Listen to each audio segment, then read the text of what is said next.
शामिल करते हैं न्यूज अपडेट। वजीर आला पंजाब मेगा स्पोर्ट प्रोग्राम 2019 के मुकाबले जोरों शोर से जारी। तहसील हसन अब्दाल के तमाम सेकेंडरी हायर सेकेंडरी स्कूल के बच्चों के इन तमाम मुकाबलों में भरपूर शिरकत। वॉलीबॉल के तहसील लेवल के मुकाबले बॉयज़ हाई स्कूल पोर्टमैना में मुनक्किद किए गए। इसमें तहसील हसन अब्दाल के 7 हाई स्कूल के बच्चों ने हिस्सा लिया।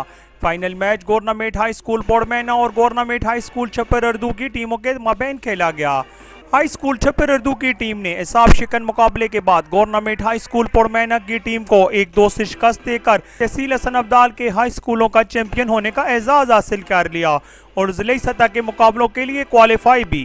कैमरामैन मलिक बिलाल अशरफ के साथ कैसर दिलावर जदून, शनासा टीवी, हसन अब्दाल। हम रखते हैं आपको इलाके भर की हर खबर से बाखबर। मजीद बाखबर रहने के लिए हमारा यूट्यूब चैनल सब्सक्राइब करें। सब्सक्राइब के लिए वीडियो के नीचे लिखे सब्सक्राइब पर क्लिक करें और बेल आइकन दबा दें। शनासा टीवी रखे आपको हर खबर से बाखबर।